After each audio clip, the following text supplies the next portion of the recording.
Breaking news, as of now, 22 states are in an official recession. This means that for a vast portion of Americans, we are facing economic hardship. So don't a 94% prediction rate that the recession is going to come, but yet our frickin' administration hasn't even made the move to actually say that a recession is coming. And let's actually call it what it is, a depression. People can't afford groceries, they can't afford rent, they can't afford buying houses, they can't afford having babies, they can't afford having the kids in general if they already have them. We are not in a good spot, y'all. So on the daddy side of the equation, a lot of sugar daddies are feeling the heat from the economy and are having to scale back. And so everybody seems to think we are in a recession, but the government is not saying we are in a recession. According to the government, everything is good. The economy is growing. Technically, recession is measured by the economy, how the economy is doing, by how many jobs we have, the income, and how people are spending. But right now, as you can see, the economy is not doing so great. The economy is not doing so great, and people have been laid off left and right, but the government still insists that the economy is growing and we are not in a recession and everything is good, but people seem to think otherwise. I'm just going to show you a few videos of people complaining and saying that we are actually in a recession, but the government is just not admitting that we are in a recession. America is heading into a major recession. I've spent the last 3 days talking to my contacts all over the world, including my contacts from Washington when I worked in the Bush administration years ago. And I have some friends at Social Security, pretty high up in Social Security administration, and there's a lot of concerns what's going on with them. People are going to start missing checks, Social Security checks. So I just wanted to put this out as a warning to my friends, especially my entrepreneurial friends, my younger friends around the world that are not big on following economic trends and what's going on around the world and the impact it has on us financially. I just want to say, you're not going to hear this probably from the government because consumer spending is what controls 70% of the economy. And if the government comes out and warns against recession, more people will tighten up and consumer confidence goes down, which actually can be a major cause of the recession. So my point is this: please hold on to your money. I'll tell you what rich people are doing all over the country. They're holding back. They're selling their stocks. If you have stock, I would say hold. I'm not a big fan of flipping back and forth as the market goes up and down, but we are living in uncertain times, and markets hate uncertainty, which is why you saw the stock market, just dive last week. I think we're going to have another terrible week in the market. We'll see. No one really knows. I don't have a crystal ball, but I'm just trying to communicate this to especially people that don't follow economic trends as much, maybe in some of the political things that are happening. What's going on in Washington is terrifying the world. The free world is blocking us out. You can see what's happening with Canada. They're pulling American products. The bottom line, I won't get into a whole discussion about this, but the bottom line is please hold on to your money. This is not a time to buy new cars, buy new anything. Please hold on to your money. Be conservative. It is about to get bumpy in America in terms of economics. Breaking news, as of now, 22 states are in an official recession. This means that for a vast portion of Americans, we are facing economic hardship. So don't let economists and Fox News reporters tell you we're fine, we're not in a recession, because we are, and we have the data to prove it. Recession is often characterized by lack of job opportunities as well as persistent economic hardship lasting more than a few months. Current estimates suggest that 60% of Americans are living paycheck to paycheck. Many people are struggling to put food on the table each day. States currently in or on the brink of recession include Oregon, Georgia, and Illinois, where I currently live. There has been a significant decline in economic activity in these states that has lasted for more than a few months. The craziest thing is that the District of Columbia, or DC, the capital of the country, is one of the territories that's hit the hardest right now. But why? Largely because of Trump's economic plan and the tariffs. So many politicians are lying to us right now by saying that our economy is the greatest in the world, especially those on the right. And I want you to know right now that no, you're not crazy. Yes, the economy is worse. Yes, it is harder to finance, and this is my honest prediction on what's going to happen in the next couple months. I believe by summertime, by May, June, you're going to really see the oil crunch happen. Okay, oil will be very, very expensive, probably all-time highs in the near term. Natural gas will also rise. Though diesel will also rise. It already has $5 a gallon, but it's going to get even worse. Things are going to get progressively worse as we get closer to summer because we start to consume more energy into the summer, right? Then you're going to see everything else go up in price as well. It's going to be like quite a massive shock, honestly. Things will have to get repriced pretty quickly because Everything else for the producer is also gotten expensive. Like core commodities, everything is going to go up, right?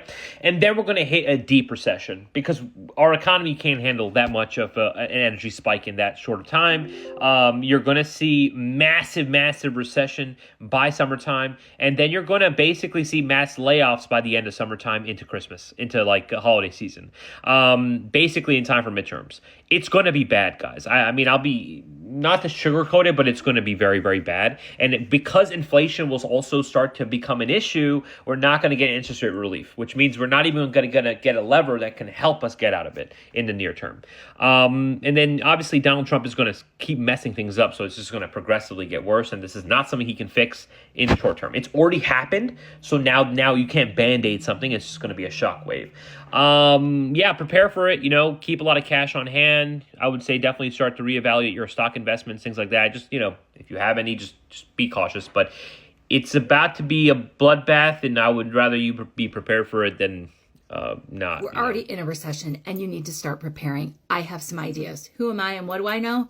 I lived through the last recession, and not only did I live through it, but I thrived. I'm going to give you some of my tips. These are things you can realistically do no matter how much money you make, and you can do them starting today or this week to get prepared because it's going to get fucking worse. You'll hear everybody out there telling you need to save, which I know is nearly impossible for some people. So I'm going to tell you something else. Stop paying the bills you don't have to. That's right. You officially have permission. You got a medical bill you've been trying to pay down that has virtually no interest on it or no interest. Pay them $5 so you don't get sent to collection. Pay them $2. When they call and harass you, say, please stop. Here is my payment arrangement. That is that. Do not pay them extra. The same go for those ungodly student loans. I enrolled in school, so I don't have to pay my student loans because fuck them. I'd rather get educated than pay them 10 times the amount that I borrowed. But if you can't do that, you only default after 270 days. Pay them every 200 fucking days. Do not pay them the full amount. Stop right now paying anything extra that you don't have to, that's not going to hurt you, and put that money into whatever savings or into paying down high interest things like credit cards. I know some of you are like, I already don't pay those fucking bills. Be sure, check your accounts carefully and make sure you are absolutely not paying anything you don't have to. Even your car payment can sometimes get skipped once in a while. Now that might hurt you in interest or in other ways, but they're not going to take the car back on 1 month missed payment for most of us. So if you need to skip those and put something in a savings so that if you lose your job or something happens, you have something, it might be a good idea to do that. And now is the time to consider doing that because places will be less kind as the recession progresses about how they treat you regarding debt. Fuck them now. I got laid off from my corporate job yesterday. And I think that this is the reality for a lot of Americans right now, and it needs to be shared because America is not doing well right now. We have a 94% prediction rate that the recession is going to come, but yet our frickin' administration hasn't even made the move to actually say that a recession is coming. And let's actually call it what it is, a depression.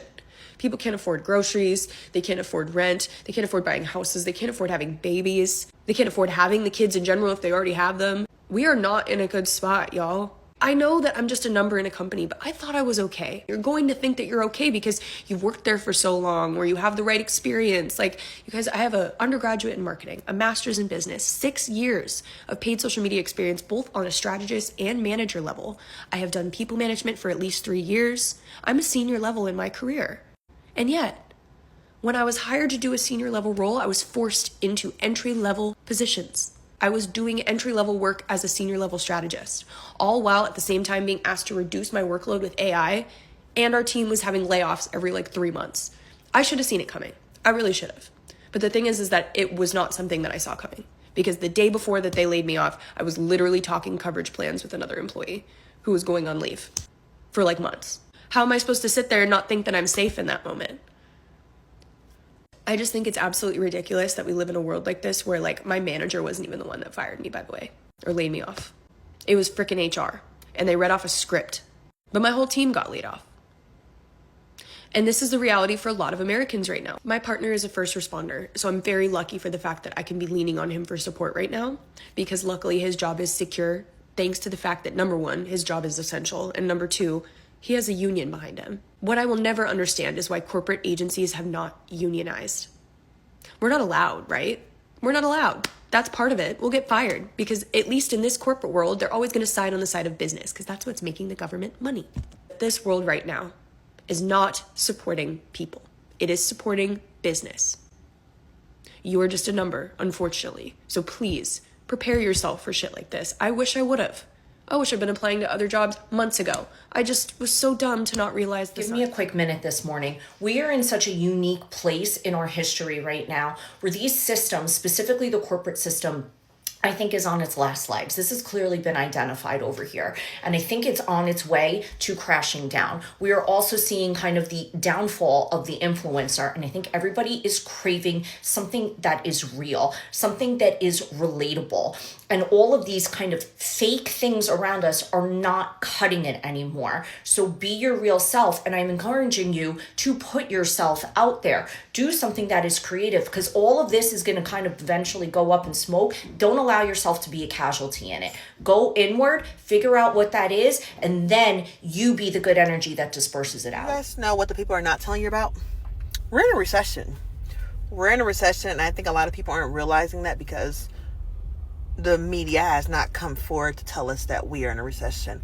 I'm here to let you guys know that we are in a recession. The reason why I feel like people need to know and understand that we're in a recession is because we got to start scaling back. It's not normal to continue doing the things that we were doing pre-COVID, even during COVID when they started like pumping things into the society, to the economy. It's not correct. Like, we got to scale back on them expenses because it's about to backfire on us in the next year. Like, people are still doing the same thing that we were doing a year or two ago and not realizing that we are in a recession. Like, be honest and be real with yourselves. Like, even me, I'm telling people, like, I'm tightening up on all my finances. I'm calling the bill collectors. I'm calling the cellular line people negotiating my bills. Y'all got to give me every single dollar because it has to make sense. The job economy, terrible. It's shitty. Like, that is an indicator that we are in a recession. People are losing their jobs. They think it's going to be easy to get back a job again, and they're still doing the same things, keeping up with the expensive hair, buying the nails, this and this and that.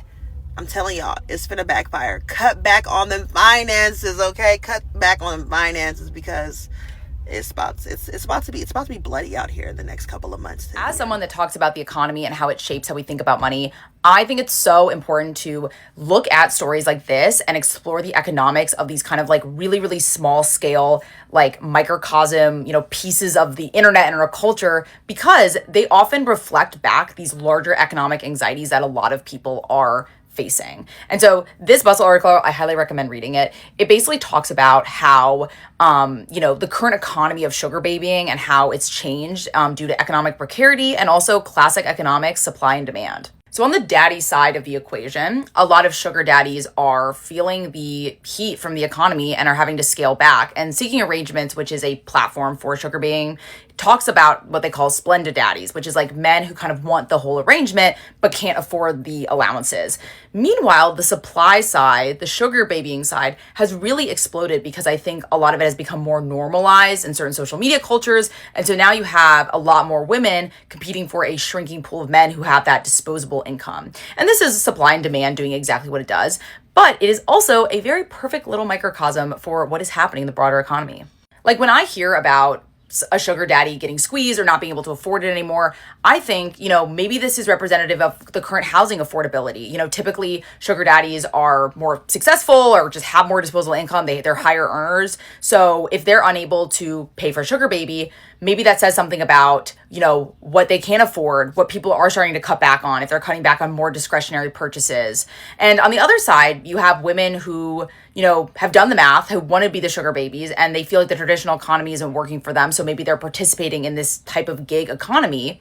And this explains a bigger kind of, cultural change and economic change among young people where they're kind of, shirking the whole traditional career path because they feel like it doesn't lead to the economic stability that they were often promised. And I think, sugar babying is a really good example of an alternate career path that a lot of young women and some young men are looking for in this economy.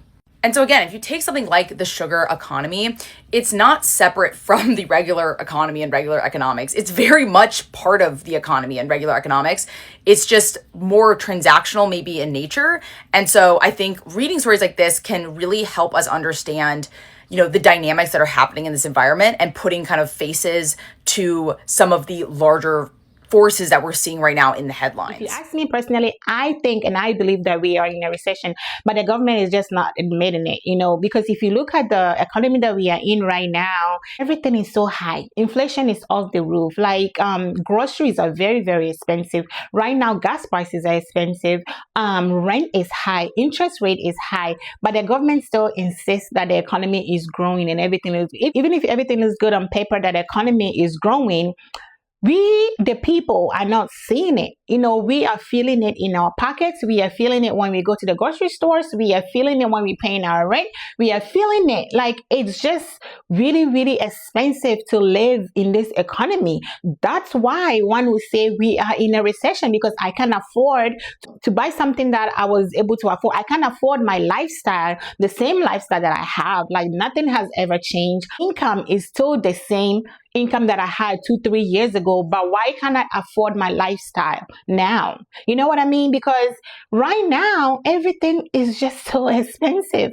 But I don't know if the government is just lying to us or if the economy is just doing really, really amazing on paper.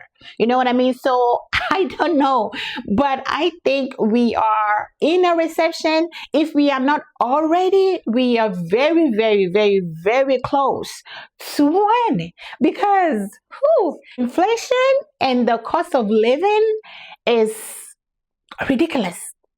If I might say, the cost of living is so ridiculous right now that I believe that we are in a recession. From meats to juice to medication to everything has just increased, and there have been layoffs left and right. People cannot get a job anymore. Like, people have been jobless for years, months, and they are still unemployed. They are still looking for jobs. They have been applying to multiple jobs, but no one is calling them back. And yeah, if this is not a recession, I don't know what this is, but it's only God that can see us through this. You let me know what you think. Do you think we are in a recession, or do you think that we are very close to a recession? Let me know what you think in the comment section below. Thank you for watching, and I'll see you all in my next video.